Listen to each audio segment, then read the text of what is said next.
Hello, everyone. Welcome to our class for Tuesday, December 4th. Um, we'll have regular class tomorrow, and Thursday, again, we'll have a video class, and Friday, we are off for Hanukkah. So, hope everyone's having a wonderful Hanukkah. Can't wait to see what presents you got me in class tomorrow. Now, just some shout outs for the comments. Only three. I see what happened here. Okay. So, Talia Feldman writes three comments. Hashtag Shema is amazing. Hashtag we love being women. Hashtag women are not obligated. And then Sheila and Abigail seemed like they commented on my other class. I hope I posted the right link. Because why would they post on that? Okay.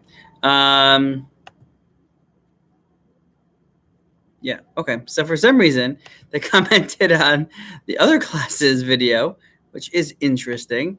They wrote such comments as, let's see. Sheila wrote, "It's super inspirational, Rabbi." Avigail wrote, "I've never experienced such nachas. This is so inspirational, and I've loved all the things I've learned. I can't wait for the next upload! Exclamation point." Then Sheila also writes, "Amazing." So Sheila double commented for extra effect. All right, to know that you listened to today's shir, this is how we're going to do this. In the comment section, you have to write a comment that includes a sport. Let's think here. A sport and a weather pattern. So you can't just write like basketball tornado, but you have to somehow weave it into what you're saying. But it has to be a sport and something involving the weather. You have to write in the comment section. That's how I know that you listened to today's shir. Okay. So we were talking about the obligations, what women are obligated and not obligated in. And so we said the Mishnah gave two examples of what women are obligated or not obligated to do, Shema and Tefillah. And then the Gemara explained, well, why does this need to be in the Mishnah? And then we explained why. So now we're going to go a little bit in the opposite track. So now the Gemara is going to ask about Tefillah. So the Mishnah said, "V'chayavin b'Tefillah," that women are obligated in Tefillah and davening. Now, when we say Tefillah, we mean Shemona Esrei, because we really separate Shema and Shemona Esrei as two separate things, even though they're said together as one. They're really two separate entities in halacha, and we don't view them as one and the same. So while women are pater from saying Shema twice a day, women are not pater. They're obligated to say Shemona Esrei. So the question is why? It seems like they're the same thing. Meaning, why should women be obligated in Shemona Esrei and not obligated in Shema? So the Gemara says, "V'chayvim b'tefillah." So if you look in the Gemara, we're 1, 2, 3, 4, 5, 6, 7 lines from the top, and I hope to have this up on the PowerPoint today as well. V'chayvim b'tefillah, and women are obligated in tefillah. Why? Derachamei ninhu. So rachamei means like rachamim, like mercy. Since tefillah is merciful, therefore women are obligated. Okay.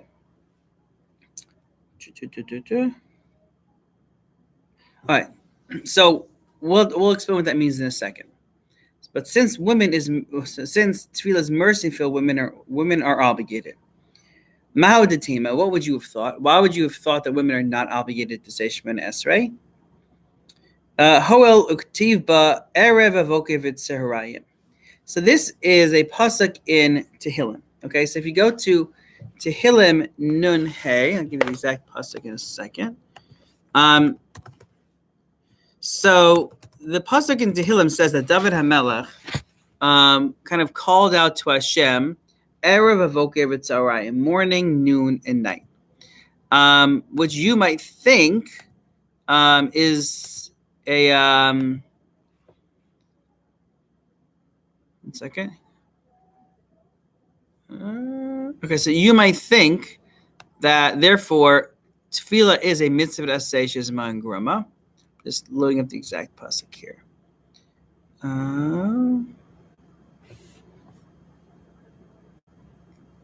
Sorry. Wait. So it's Perek Nun Hey. Sorry about this. Okay.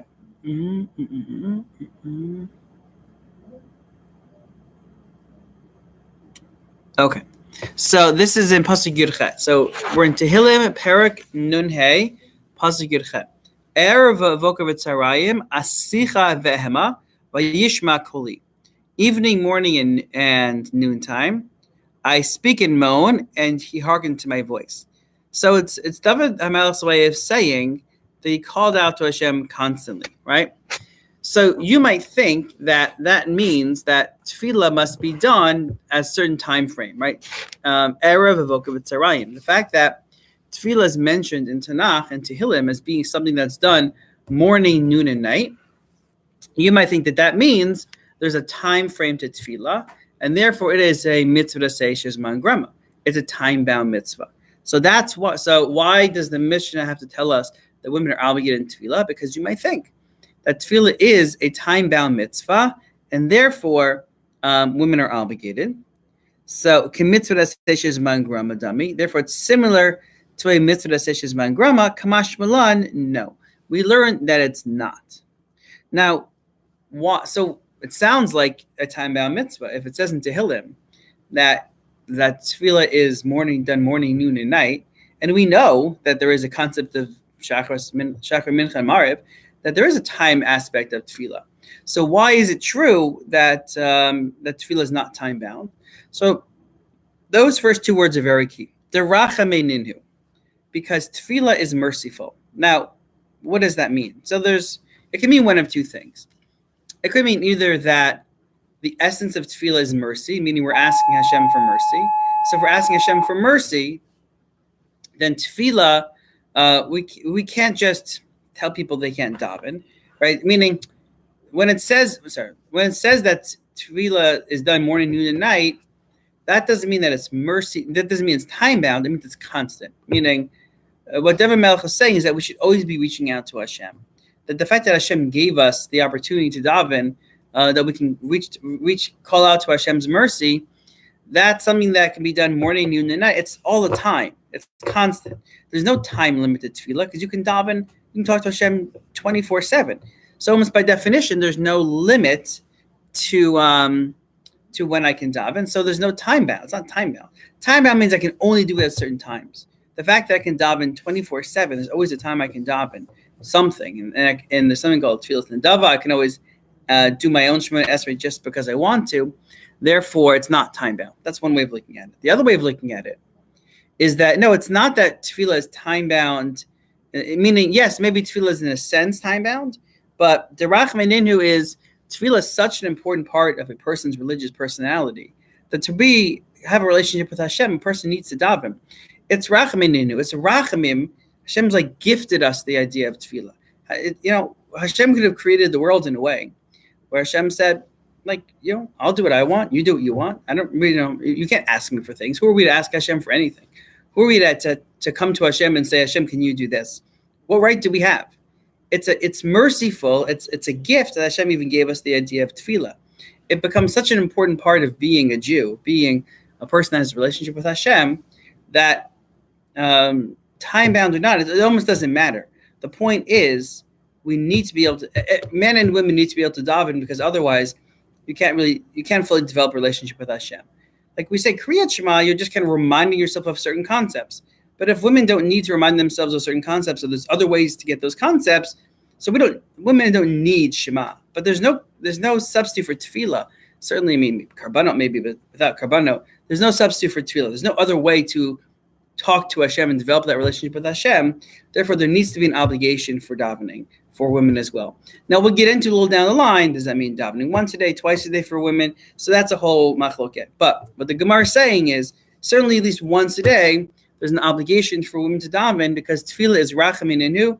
It's merciful. Either it means because we can call out to Hashem for mercy, so it's 24/7, or it's kind of merciful that Hashem even allows us to daven and becomes so important that